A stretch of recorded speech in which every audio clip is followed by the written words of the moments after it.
Welcome back, everyone, to the HSGM for the Americas region. Our fourth match for today is Amnesiac versus bloodyface. We're on a good pace today, TJ. I'd say that the action's been fast, it's been furious, but it's absolutely been memorable. All those series, I think, have one or two things that have been sticking out to me. The first, of course, is the ending game between Naganon and Raves. Absolutely ridiculous for many reasons.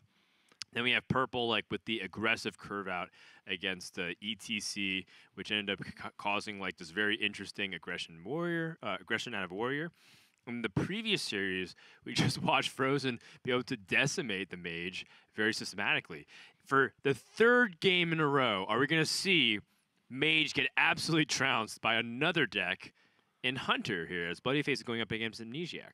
It does have the potential to. Hunter is kind of in a weird spot right now, in a different spot than it's been pretty much for its existence.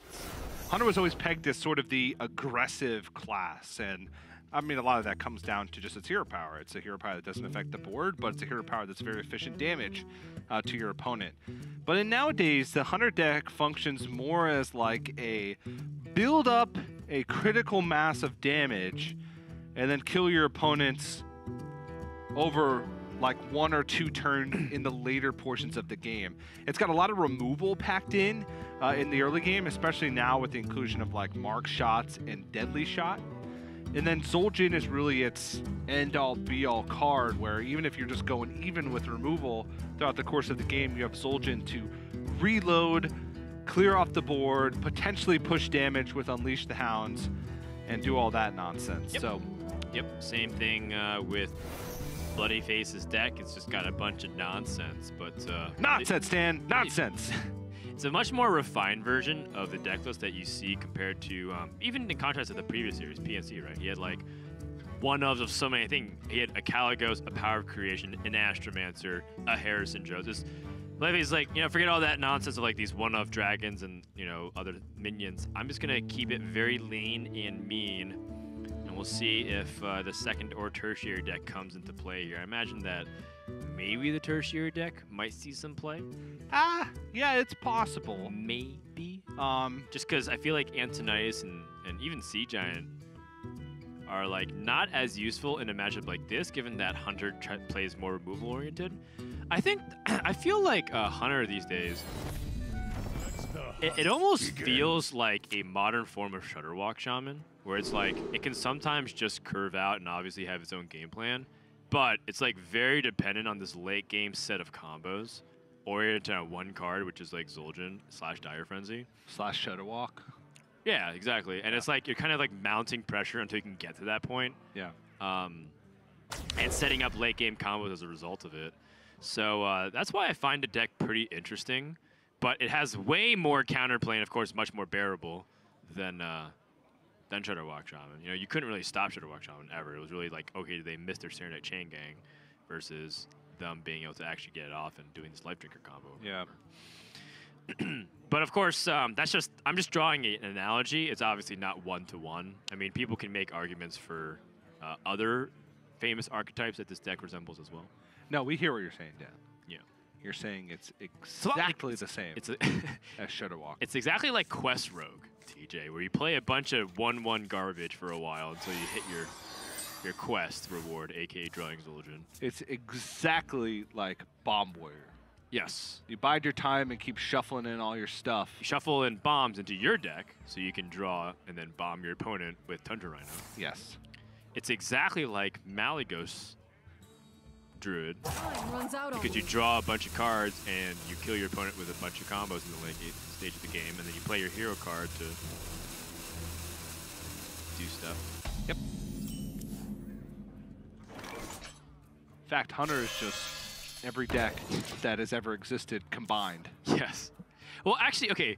In all seriousness, one thing that's been very fascinating about Hunter is that it's actually been a very middling deck. If you look at its win percentage, its matchup spread, it's actually fairly dense in a balanced state. It ranges anywhere from the low 40s to the high 50s at most, which means that its matchups aren't super polarized. It doesn't have any matchup where it wins like 80-20, you know, very similar to like the Odd Warrior type of polarized matchups where it's like it either won 80 to 90% of the time or lost 89%. Like you. It's just a pretty average deck.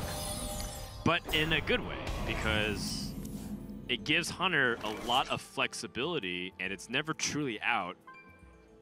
And the concept of why people like mid-range decks is because it gives you lots of course, flexibility, like we mentioned, but more importantly, it gives you different ways to play and approach the game. Like, if you lose, maybe you just approach the matchup differently. Maybe you just play a little slower, play more value-oriented, and go more for the combos. Or maybe just go more pressure-oriented, and you try to, like, tempo your opponent out of the game. Versus other decks, like Zoo Warlock, or even just more aggressive things like Odd Rogue, it's pretty straightforward what you usually do. Yeah. Just, like, try to pressure, and if you have to, pivot to a late-game option. Yeah. I see.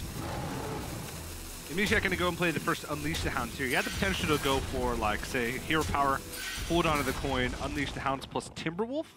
But this kind of serves a similar purpose. It just gives bloodyface a little bit more time with Sorcerer's Apprentice on board.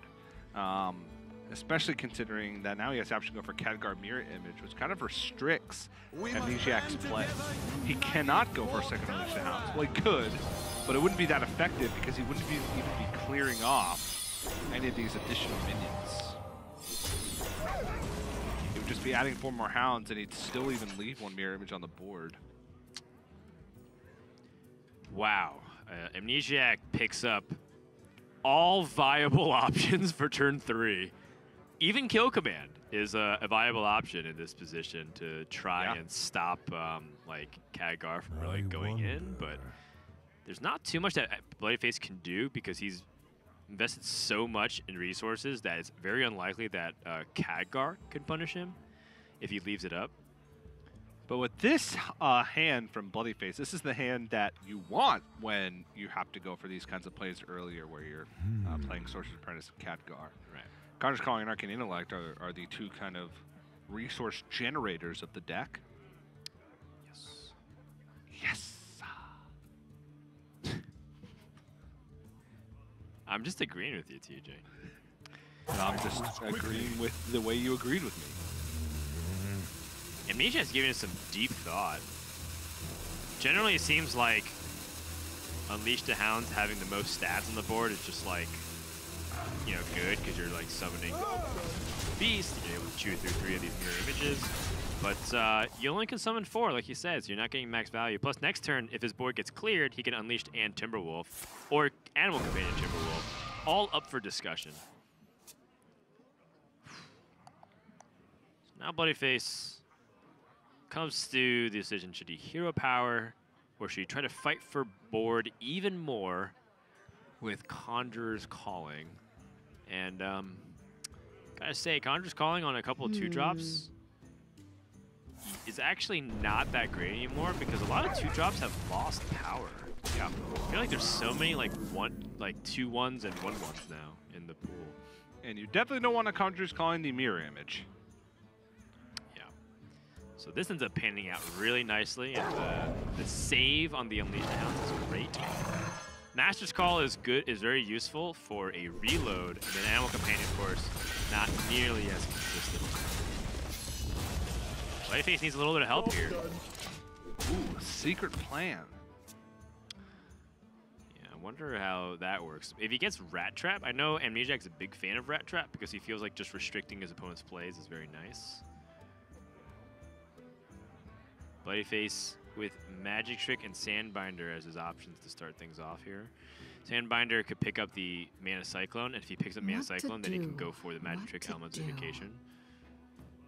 But losing that Sorcerer's Apprentice means that Magic Trick Mana Cyclone is a lot worse. Oh. Yeah, these are all really ugly. Vaporize, of course, barely doing anything. You might as well Hero Power. Spellbender is actually a really funny interaction with Dire Frenzy, which is something worth considering in this position. And Counterspell seems fairly easy for your opponent to activate, given that they got a Shimmerfly spell off, so you know that they can I mean, we know Secret Planet's in it, and it's a really bad counter to the Time runs out on me. But universally, there's like a lot of easy ways for Hunter to get other cheap spells off of Sugar. Yeah. There's like the Beast Within and Bestial Wrath, and just like all these like really cheap stuff, like even Secrets. Rapid Fire. Yeah, Rapid Fire. Looks like bloodyface values that counter spell though, and probably gonna time it more accordingly. Ooh. So now, if Amnesiac extends onto the board too much, he runs the risk of running into a Frost Nova Sea Giant swing. But I think if the Tundra Runner comes down, Sea Giant would be 4, right? So he can't play it. It's not with it's Frost not Nova. enough. Yeah. And if you just Frost Nova a Tundra Rhino, there's always the option of charging Beasts in. Yeah, regardless, right? Yeah. You just have to kill it. Yeah. So that's why I like the Tundra Rhino play. One, as Purple said earlier, or I think it was Purple, Mage just doesn't have ways to just kill things. They don't have targeted removal in the deck outside of Ray of Frost, which is a very limited targeted removal and can only really hit 2 health minions that aren't named Fairy Dragon. So by playing Tundra Rhino, you say, well, the only way to get rid of this is to Conjurer's Calling it. And now Bloodyface has to Elemental Evocation out of Mountain Giant into a board with a full health Tundra Rhino. 2, 3, 4, 5, 6, 7, 8. Oh my goodness, TJ. Is there like a lethal opportunity? There's got to be a Defile here. I think the Hyena gives +2 with each trade-in, plus the Timberwolf. Or maybe you just Spring Paw instead. It's 2, 4, 6, 8, 10, 12, 14, 16. Plus the 3 attack. I think this might be very close to it, if not exactly. 16, 17? He's off that too. Oh, okay, he didn't have enough mana to squeeze in the Spring Paw. Yeah, that makes sense. It was very close. Yikes! Well, Bloodyface is on a Doomsayer plan. No, he's dead to the hero power. Yep. He can Ziliak's Mirror Image. Hope for no beast. Hope for no beast in the hand. It's just so optimistic given that he saw Master's Call draw a beast. Which is, incidentally enough, a beast that doesn't get past the mirror image. He can... I don't know. Is there a Sandbinder Conjurer's Calling that can bail him out of the situation? If he gets Taunt and Divine Shield. If he gets 2 Anoia modules. He's dead to hero power. Dead to hero power.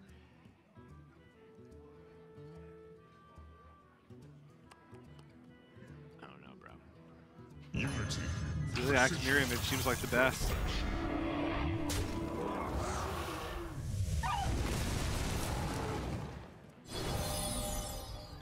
Yeah, but we know that Amnesiac should be able to get through this. Well... not on board. I mean, the Animal Companion has a very high likelihood of ending this game. Yeah, Huffer or Lee. Actually, no. Because of the Tundra Rhino, Animal Companion just ends the game by itself. Yep. Because even Misha can charge in, double Spring Paw into one of these, Tundra Rhino into the other, and then push 14 points of damage. +2 from the hero power. Yeah. 16 points of damage. So, it turns out Animal Companion has a high chance, aka 100% chance to end this game. Yeah, that, I mean, 100% is very high. We're not wrong. Yes.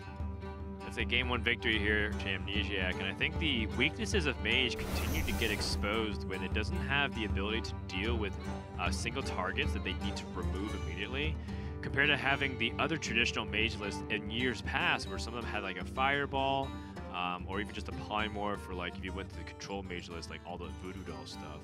None of those tools are available in this deck. It's largely dependent on having their big proactive threats, and Hunter capitalizes on that. And it's not necessarily even just this Beast Hunter, but it also could be Mech Hunter that's able to bomb out any big giant board that you have, or Secret Hunter, which just has what feels like infinite deadly shots and removal opportunities against what you do. Hunter seems to just generally have Mage's number a little bit better than some of the other classes do, in my opinion. And I feel like Amnesiac showed you exactly why. Yeah, it was a very stompy game number 1. And I don't even know if bloodyface can switch to any of his other decks. We just got word that he's staying on his primary deck. Yeah, it makes sense to stay on a primary. I mean, I'm stretching to think that he might include a different one, like maybe go for Acidic Swampu with Vex Crow.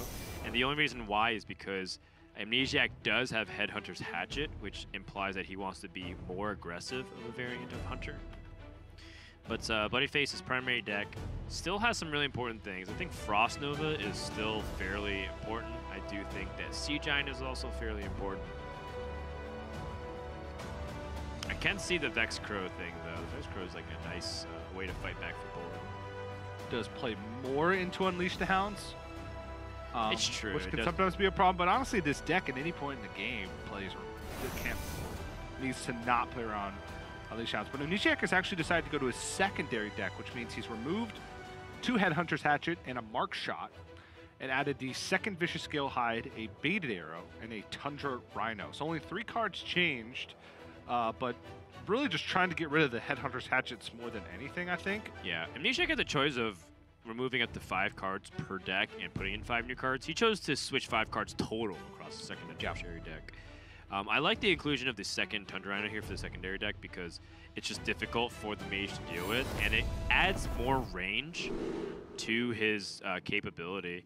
And the Headhunter's Hatchet is actually fairly important too, because I think it is important to answer the Sorcerer's Apprentice early. In fact, that's why some players were like playing Sorcerer's Apprentice on 2 is because Warriors stopped playing weapons projects in their deck and answering the Sorcerer's Apprentice.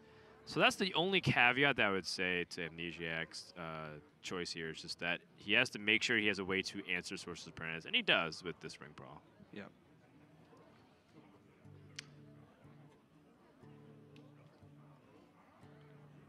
Mage is struggling this week, Dan. Mage is struggling last week, too. It just can't get wins against anything, it feels. And yet, some players who play Mage climb consistently to #1 legend with it. Is there something that we are missing? Is it the fact that some players are better than others at the deck, and that's just a high skill cap deck? It could be. Is it the fact that Mage is just overrated in certain areas and underrated in others? That could also be the case. Or is it the possibility that Mage is overrated in some areas and underrated in no areas? Yeah. That could also be it. Or is TJ just a fart knocker? That is definitely part of it. Or is Dan just a chucklehead? I haven't said the term for fart knockers since I was like in 2nd grade. I don't believe that because you just said it 10 seconds ago. Before a minute ago. I'm glad you were able to unleash it on the desk today, Dan. Don't try to beat me, TJ. I will. If you lower yourself to my level, I will defeat you with experience. Well, the problem is I never bullied or got bullied. That is not true that you don't bully people. I don't bully anybody whose name is not Derek Brown. Or Admirable. And or Soddle. My dad's range of like insults was very small. Every single insult that he said was always, or like joking around word that he said, always ended with head. So when I was younger, I was either a chucklehead or a buckethead. Just object plus head. Object plus head. AKA or verb plus head. He did not discriminate. Are you sure your dad didn't secretly write for Pokemon? I was about to say I wouldn't put it past him, but I can confidently say I think I know my dad pretty well, and there's a 0% chance that he even knows what Pokemon is. All right. Bloodyface, he is in a tough spot, to say the least. The curve from Amnesiac is already threatening everything that he did. He coined out his Arcane Intellect to try and improve his plays, because he has 2 Sorcerer's Apprentice and Evocation. He picked up Mana Cyclone. He had this like Banana Buffoon setup, but he knows the risk going into it. He knows there's a Spring Paw, there's a Lynx. The Master's Call is what adds extra salt in the wound. Whew. Shimmerfly and Vicious Scale Hide. So I guess, is it Timberwolf or is it Lynx? Timberwolf's more damage right now because you add a damage to the Lynx to trade, and then both the Hyena and the Misha get more damage. Also, you kind of force the ping, and the ping also buffs the Hyena. Oof, I like it. So I like the Timberwolf better. 4/3, it becomes a 5/3 and a 5/4, so you push 10 damage if you go for the Timberwolf. If you go for the double Lynx, you push It's actually the same, 9, right? 9 damage. It's one. Timberwolf's 1 damage more. Okay. Because the Scavenging Hyena gets buffed by 2, right, and with the doubles, with oh, the you're right. Spring Paw. It is the same damage. Right? Yeah. It is the same damage. For some reason, I still think having an extra minion on the board does help because it forces Bloodyface into awkward position. yes, you're correct. Bloodyface needs a Mana Cyclone now. Does not get it, but he has a Sorcerer's Apprentice. I just don't know if just a Sorcerer's Apprentice is enough to help him fight back. Yeah, I mean, he does have the ability to pick up something with a magic trick. He needs Ray of Frost. Ray of Frost, Frost Nova. Either of those are good. Mirror Image can kind of help. He can Khadgar Mirror Image, but Unleash the Hounds. I think you lose to Unleash the House every time, regardless. Yeah, you may have to just play like it's not there, but Bloodyface, even with that, is still just seems like he's so close to being dead. This Hunter's killing him on turn 5. What to do? What to Just let do? that sink in for a minute. If he had kill command, that is game-ending damage. So he has to go for a defensive play here. And unfortunately, it looks like it's a Khadgar plus Mirror Image combination here. We must band together, united. Wonder how he wants to use his bananas in this spot too. It might be better to keep them at 0/2 so that things can't buff the Hyena. Instead, might use the bananas next turn. Oh! How does he do it? He needs. He even tipped his cap. He needs a new move. This one's No, old. it's called a signature move, TJ. He's gonna very briefly evaluate the state of things. Because, I wonder if there's actually a proper way to do this to squeeze in even more damage. Yeah, you hero power alongside it. He could like trade the Misha in to a mirror image and then use one of the hounds to go into the Sorcerer's Apprentice. It's less damage overall, but you clear off the Sorcerer's Apprentice and you still bank 2 more into the Scavenging Hyena. Yep. I like it. I like clearing his board. I like clearing, buffing the Hyena. I like pushing the damage. Yeah, so this actually pushes the same amount of damage otherwise, even more so in fact. Oh, man. The Hunter from Amnesiac finally getting it. This Frost Nova comes, but it's too late. What can Bloodyface do? He has to figure out a combination of cards that can bail him out, and I think it involves Sorcerer's Apprentice, Frost Nova, draw Mana Cyclone, go off with Mana Cyclone, get Frost Nova again, And then die over 3 turns with hero power. Draw Ziliax, get another the Mana Cyclone gives you 2 Frost Novas. And die over 3 turns to hero power. I wonder. If he Frost Novas this turn, he goes down to 4. Right. And the next turn he draws Mana Cyclone, does all this crazy stuff, and then goes down to 2. And then he draws Ziliax. And then has 7 mana, and there's still a full board. Yeah. But like, I'm not saying I'm saying it's very unlikely, but that is his only chance. Dan, I will go so far as to say it's impossible. Well, that's just not true. But it's extremely unlikely. It's like a 1 in a million game type scenario. He's gone for it. He's not even playing his apprentice because he doesn't know what deck list it is. It could be something that has a weapon, so he wants to keep his 3/2.